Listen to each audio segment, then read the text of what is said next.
Baik, Assalamualaikum warahmatullahi wabarakatuh. Baiklah, kami dari kelompok 5 dengan studi kasus yang ketujuh, mata kuliah profesi kependidikan, dosen pengampu Bapak Angyodo Prastowo MPD dan Ibu Dr. Nur Izati SPD MSc.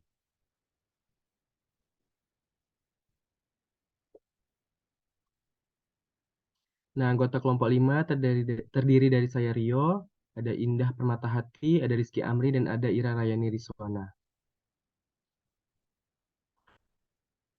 Nah, pemilihan kasus kami memilih kasus yang pertama, guru dikeroyok orang tua siswa usai tegur 8 murid merokok di kelas.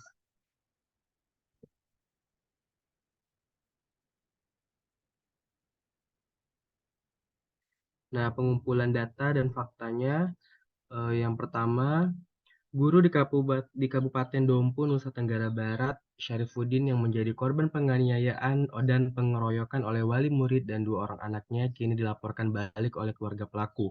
Polisi mengatakan pihaknya akan melakukan upaya restoratif justice. Nah, yang kedua, 3 dan 4 ini merupakan kasus yang serupa. Yang kedua, aksi kekerasan kembali terjadi di dunia pendidikan dan mirisnya kejadian kali ini justru sang guru yang menjadi korban. Kekerasan dari muridnya sendiri bersama orang tua murid.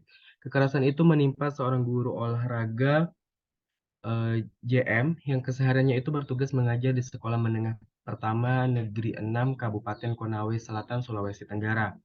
Yang ketiga, video yang diunggah oleh Astia guru SD dikeroyok orang tua di Goa, Sulawesi Selatan.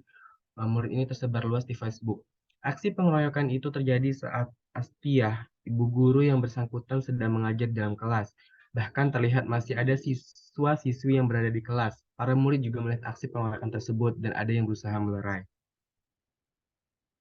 Yang keempat yaitu seorang guru honorer di Sekolah Menengah Pertama SMP 6 Konawe,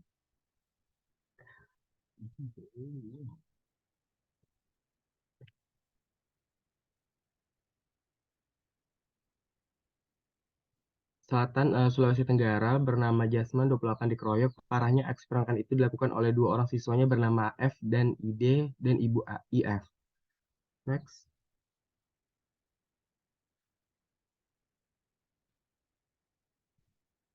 Nah, perumusan masalah, apa saja faktor penyebab terjadinya kekerasan atau kesalahpahaman orang tua siswa terhadap guru? Yang kedua, bagaimana solusi atau bentuk penyelesaian masalah terkait profesi guru dalam menghadapi kasus mengenai aduan anak didiknya? Baik, selanjutnya akan dijelaskan oleh Ira. Pada Ira dipersilahkan.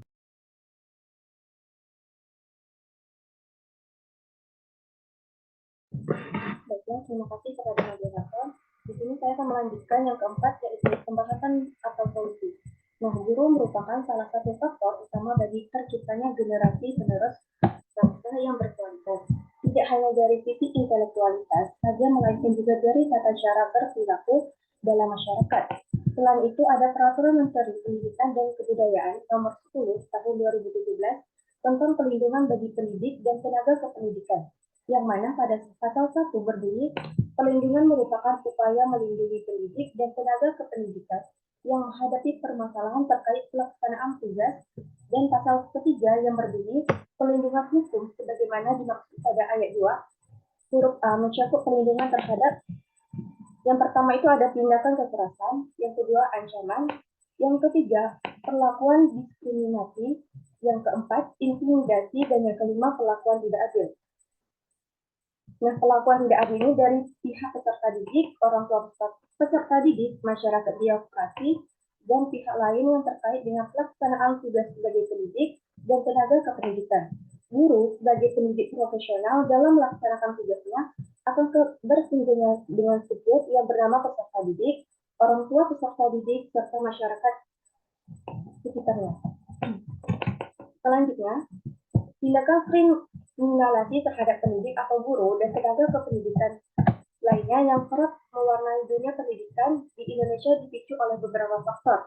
Di antaranya yaitu, yang pertama itu, adanya pemahaman yang tidak utuh bagi orang tua siswa dan masyarakat pada umumnya ini terhadap Undang-Undang Republik Indonesia Nomor 23 Tahun 2002 tentang Perlindungan Anak pada pasal 54. Pada pasal 54 ini menyebutkan bahwa anak di dalam dan di lingkungan sekolah wajib dilindungi dari tindakan kekerasan yang dilakukan oleh guru.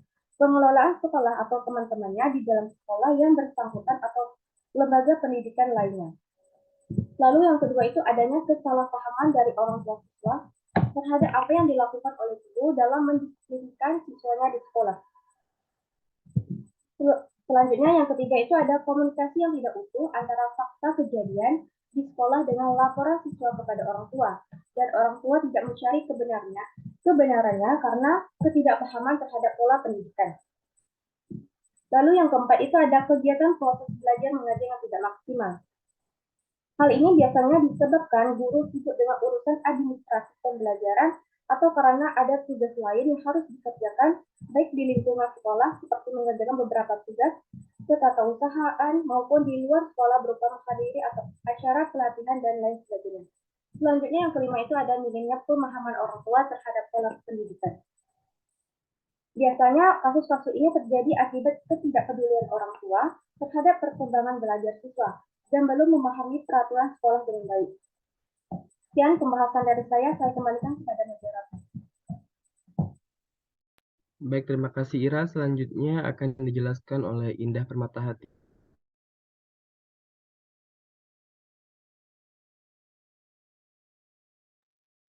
Baik, terima kasih kepada moderator. Selanjutnya saya akan menjelaskan tentang maraknya kasus penganiayaan kepada guru yang dilakukan oleh siswa dan orang tua siswa.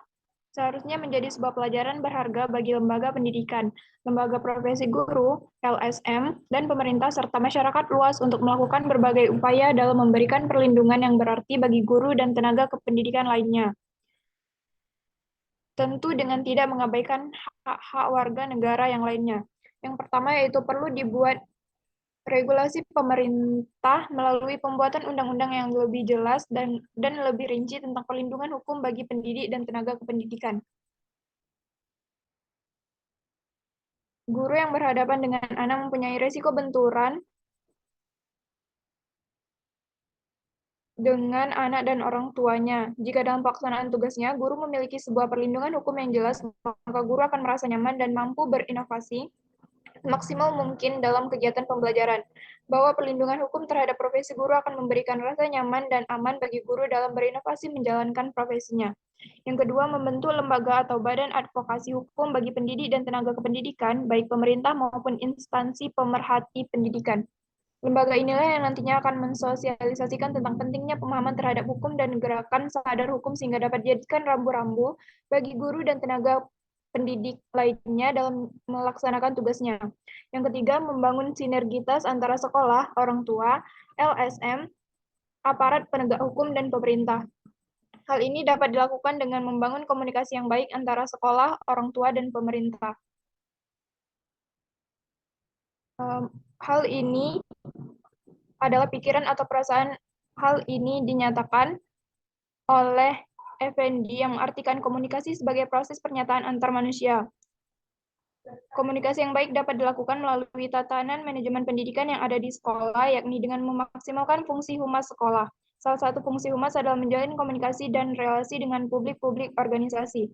Publik yang dimaksud tentu saja masyarakat yang di dalamnya terdapat orang tua, siswa, pendidik, dan tenaga kependidikan, lembaga swadaya masyarakat atau LSM, aparat penegak hukum, hingga pemerintah. Sekian penjelasan dari saya kembalikan kepada moderator.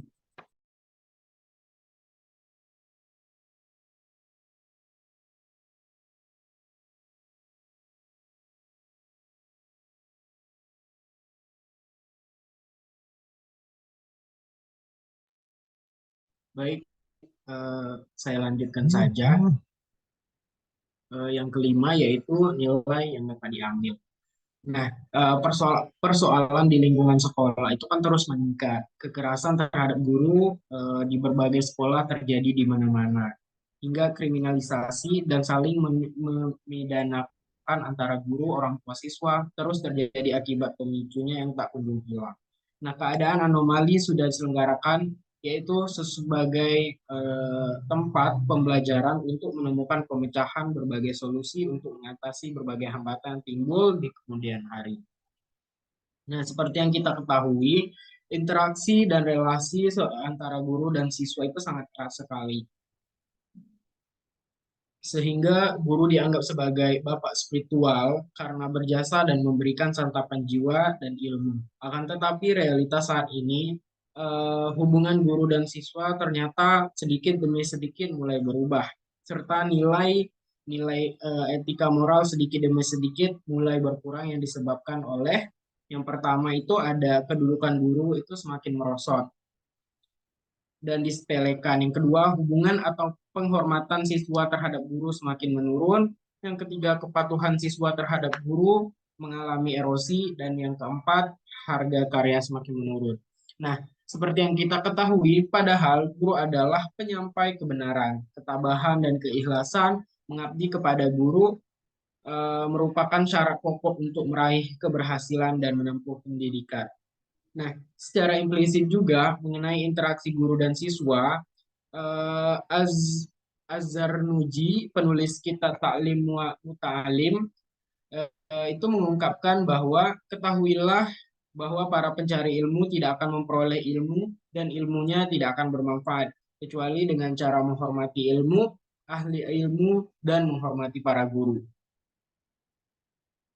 eh, Pokok dari etika siswa terhadap guru dalam kitab tersebut yaitu pertama, hendaknya seorang siswa tidak berjalan di depan guru, tidak duduk di tempatnya kecuali ada izin dari gurunya tersebut.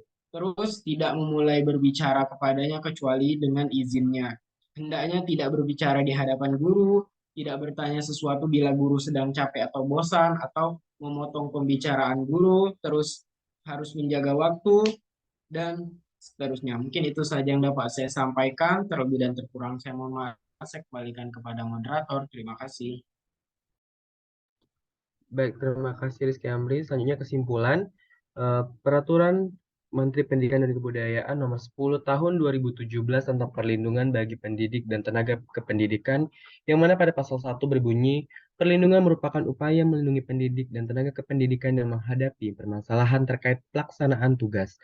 Dan pasal 3 yang berbunyi, perlindungan hukum sebagaimana dimaksud pada ayat 2 huruf A mencakup perlindungan terhadap yang pertama, tindak kekerasan, ancaman, perlakuan diskriminatif, intimidasi, dan atau perlakuan tidak adil dari pihak peserta didik, orang tua peserta didik, masyarakat, birokrasi, dan atau pihak lain yang terkait dengan pelaksanaan tugas sebagai pendidik dan tenaga kependidikan. Maraknya kasus penganiayaan kepada guru yang dilakukan oleh siswa dan orang tua siswa seharusnya menjadi sebuah pelajaran berharga bagi lembaga pendidikan, lembaga profesi guru, LSM, dan pemerintah serta masyarakat luas untuk melakukan berbagai upaya dalam memberikan perlindungan yang berarti bagi guru dan tenaga kependidikan lainnya, tentu dengan tidak mengabaikan hak-hak warga negara lainnya. Demikianlah mengenai studi kasus kami. Apakah dari kelompok 6 ada tanggapan?